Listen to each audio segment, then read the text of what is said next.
Hey there, iPhone users. In today's video we will discuss how to check if someone is tracking your iPhone. Let's jump in. Dive into Location Services.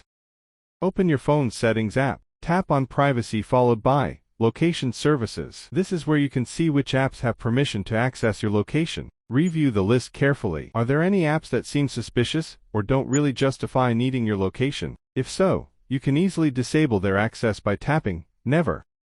Check your location history.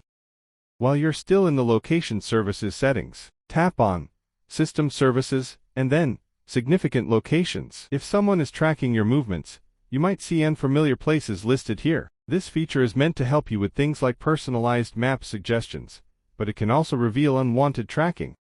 Keep an eye on battery usage.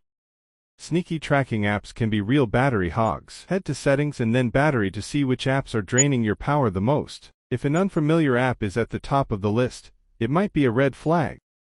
By following these steps, you'll be better equipped to identify and stop any potential iPhone tracking. If you found this video helpful, hit that like button, share it with others, and subscribe for more iPhone tips. See you next time.